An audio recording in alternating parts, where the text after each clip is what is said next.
রাখলাম সব পাট করে। হ্যাঁ, গুছিয়ে নিলাম। আর সোনাই এটাই গরম আছে তো ওই জন্য পা দিয়ে বসছে। আমি চলে এসেছি ছাদে, এখানে আমার লেপ রেখেছে আর এই যে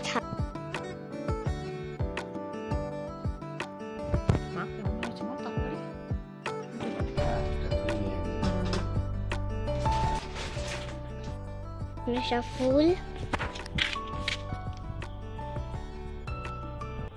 বর্মশাই এখন ওই যে অফিসে যাবে, আমার রান্নাবান্না তো হয়ে গেছে, তাই টিফিনপত্র গোছগাছ করে দিচ্ছি। আর এখানে দেখো এই যে প্লাস্টিকের মধ্যে সব গুছিয়ে নিল, কারণ ওই যে ব্যাগের মধ্যে নেবে তো, যদি ঝোল তরকারি কিছু পড়ে টরে যায়, যার জন্য এরকমভাবে প্লাস্টিকের মধ্যে করে সমস্ত কিছু রুটি তরকারি ভাতের সাথে যে তরকারিগুলো থাকে সবই এখানে গোছগাছ করে ওই প্লাস্টিকের মধ্যে করে নিয়ে নেয়।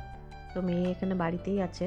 আর সকাল থেকে উঠে রান্নাঘরের কাজ সারতে সারতেই আমার এই 7টার মতো বেজে যায়, তারপরে অন্য কাজে হাত দিই। গুড মর্নিং ফ্রেন্ডস, আমি তনিমা আবার একটা নতুন ভিডিও নিয়ে তোমাদের কাছে চলে এলাম। আর এই যে দেখো মেয়ে এখন ঘরদোর পরিষ্কার করছে। আমি কিছুটা করেছি, বেডশিট চেঞ্জ করেছি, মেয়ে এখন সেগুলোকে সুন্দর করে টান করে নিচ্ছে আমার মতো। আর এই ঘরে জানালাগুলো সমস্ত খুলে দিয়েছি, কারণ একটু ঘরে রোদ আসলে ঘরটা বেশ ফ্রেশ লাগবে।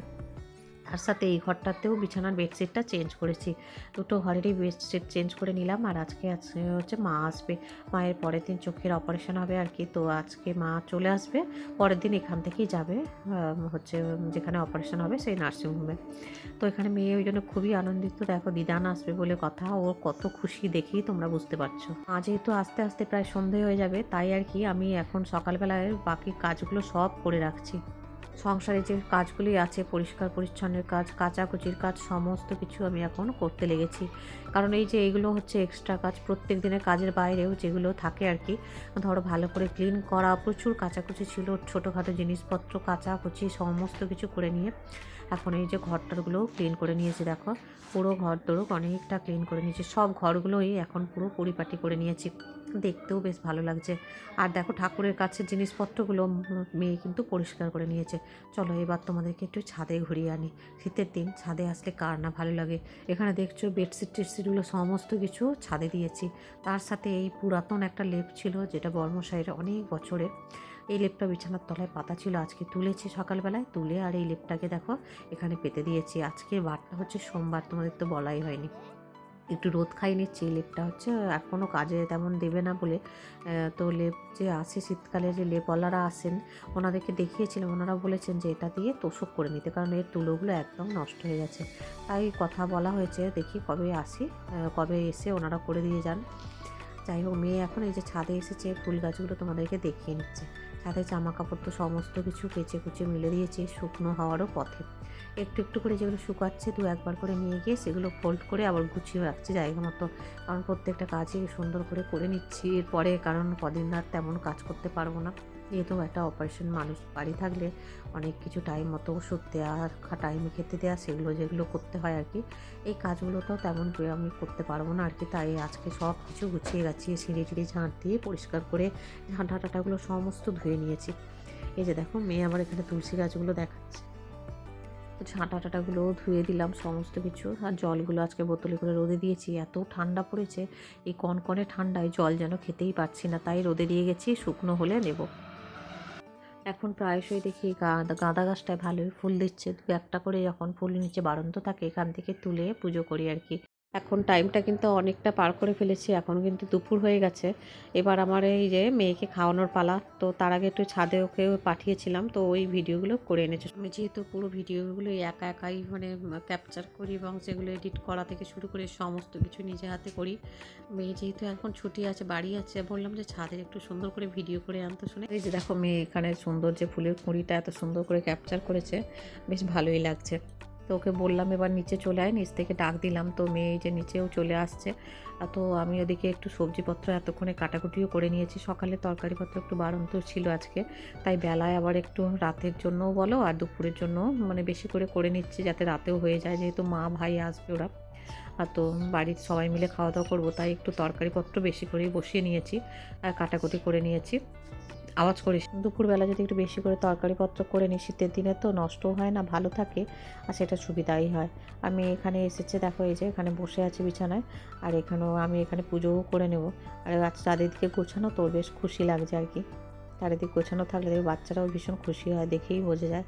আর তো এখানে দেখো আমি পূজাও করে নিলাম, এই যে দেখো ভগবানের পূজাটাও করে নিলাম, সুন্দর করে সাজিয়ে গুছিয়ে নিয়েছি। যেহেতু আগের দিনেই সিংহাসনটা সুন্দর করে পরিষ্কার করেছি, ভালোও লাগছে বেশ দেখতে। তো এই যে সমস্ত ধূপ টুপ দেখে আরতি করে নিলাম আর ঠাকুরকে ভোগ নিবেদনও করলাম। দেখো সুন্দর করে সাজিয়ে গুছিয়ে নিয়েছি, তোমাদের দর্শনও করিয়ে দিলাম। ভগবানের দর্শন করলে মনটাও দেখবে যেন অটোমেটিক ভালো হয়ে যায়। আজকে সকাল থেকেই প্রচুর কাজকর্ম হয়েছে, প্রচুর কিছু কাজকর্ম করে এখন প্রায় ক্লান্ত হয়ে পড়েছি আর কি। এবার মনে হচ্ছে একটু তাড়াতাড়ি করে শুই। লেপ টেপগুলো সব ওপর থেকে নিয়ে চলে এসেছি, তার সাথে জামা কাপড় অনেক। মেয়েকেও বললাম একটু সোনাই হেল্প করে দিবি জামা কাপড়গুলো, ওর আজকে ভীষণ ঠান্ডা লাগছে, সোয়েটার পরিয়েছি, তার সাথে আবার একটু চাদরও গায়ে দিয়েছে। আর এই যে দেখো লেপ টেপগুলো পাট করে জায়গা মতো গোছ করে নেব। গোছানো গাছানো যেন শেষই হচ্ছে না, সেই সকাল থেকে আজকে লেগেছি সংসারে কাজ করতে করতে। এখন প্রায় 2:30 বেজে গেছে, এখনও কিন্তু কাজ বাজ শেষ হচ্ছে না। এই যে সব কিছু গোছ করে এখানে রাখলাম আর জানলাটাও বন্ধ করে দিলাম, কারণ এবার তো ঠান্ডা থাকবে মানে লাগবে আর কি। তাই তার সাথে সাথে বলছিলাম তোমাদের এই ব্যাগটার গল্প। এই যে ব্যাগটাকে দেখালাম, এইটারও একটা গল্প আছে। ব্যাগটার বয়স প্রায় 12 বছর হয়ে গেল। তো এই ব্যাগটা না আমার ট্রেনের মধ্যে চুরি করে নিয়েছিল আর কি। পকেট মার থাকে যারা ট্রেনে, তারা ব্যাগ থেকে তুলে নিয়েছিল। তারপরে আবার এই ব্যাগটাকে অনেক কষ্টে আমি ফিরে পেয়েছি, থানায় জমা দিয়েছিল, টাকা পয়সা সমস্ত নিয়ে তারপরে থানায় জমা দিয়ে দিয়েছিল। এর ভিতরে ভোটার কার্ড ছিল, বাড়ির চাবি ছিল, যখন ভাড়া বাড়িতে থাকতাম আর কি। যাই হোক, ভগবানের অশেষ কৃপা যে সেইগুলো আমি পেয়ে গেছিলাম, কাগজপত্রগুলো। টাকা আর ফোনটা নিয়ে নিয়েছিল, সেটা আবার সেই ক্যানিংয়ের ওখানে থানায় জমা দিয়েছিল, ওখান থেকে আবার নিয়ে এসেছিলাম। যাই হোক আর কি, সেটাই আমার সৌভাগ্য। এখনও ব্যাগটা আমি গুছিয়ে এরমভাবেই রেখেছি সুন্দর করে। এই যে এখানে দেখো দুপুরে একটু মূলো শাক ভাজা করেছি, তার সাথে ফুলকপি আলু বড়ি দিয়ে তরকারি, আর আগের দিনের একটু শাকের তরকারি ছিল। মায়ে ঝিয়ে মিলে এখন এই দুপুরে খাবারটা খেতে বসেছি, এখন প্রায় 3টে বাজে। আজকে খাওয়া খেতে অনেকটা লেট হয়েছে, তার সাথে একটু মুসুরির ডাল। আর আজকে সকাল থেকে যেহেতু বেশি খাওয়া হয়নি আর কি, ভাতটা তেমন মানে ভাত বলতে টিফিনও তেমন খাওয়া হয়নি, ভীষণ খিদে পেয়ে গেছে। চলো খেয়ে নিই। খেয়ে দিয়ে নিয়ে রান্নাঘরটাকে একদম পরিষ্কার পরিচ্ছন্ন করে নিয়েছি, একদম ক্লিন করে বাসনপত্র মাজা ঘষা করেছি। এবার আর মানে দাঁড়াতে পারছি না, মনে হচ্ছে যে একটু গিয়ে শুয়ে পড়ি, পিঠটা সোজা করি। কারণ সকাল থেকে এই ঠান্ডার মধ্যে, কনকনে ঠান্ডা আজকে জানো, এর মধ্যে এত জলের কাজ করে না হাত পা পুরো আমার যেন মানে সেই ঠান্ডায় যেন কীরকম হচ্ছে। তাই মেয়েকে এখন এই যে কলা খেতে দিলাম, দুপুরে ভাত খাওয়ার পর ও তো ফল খায়, একটু কলা দিলাম। আর এখানে বললাম যে তাড়াতাড়ি খেয়ে নে শোনাই, একটু শোবো, মশারিটা টাঙা, ঝটপট করে শোবো, আমার মা আসবে, আবার আনতেও যেতে হবে স্টেশনে আর কি। তাই যাই হোক, এখন এই মেয়ে খেয়ে নিচ্ছে, ও তারপরে শুয়ে পড়েছিল, তো একসাথে শুয়েছিলাম। তারপর ঘুম থেকে উঠে আমি মাকে নিয়ে চলে এসেছি। তো এখানে দেখো মা মাছ এনেছে আসার সময়, তো মা এই যে মাছ দিয়ে একটু ঝাল করবো, আর দুপুরে তরকারি তো রাখা আছে, ভাত করছি, রাতে এই দিয়েই আমরা সবাই মিলে খাওয়া দাওয়া করবো। বড়মশাই বাড়িতে আসার পর একটু চা দিলাম মাকে, একটু মুড়ি একটু এনেও ছিল বাড়ি থেকে, তো সেই মুড়ি ঝুড়ি ভাজা খেয়েছে। আর তো সবাই মিলে রাতের খাওয়া দাওয়াটা আজকে একসাথেই করেছিলাম। এরপরে রাতে একসাথে সবাই খাওয়া দাওয়া করে নিয়েছিলাম। আজকের মতো তোমাদের কাছ থেকে শুভ বিদায়, দেখা হবে নেক্সট ব্লগে। সবাই ভালো থেকো, সুস্থ থেকো বন্ধুরা। Good night, bye bye.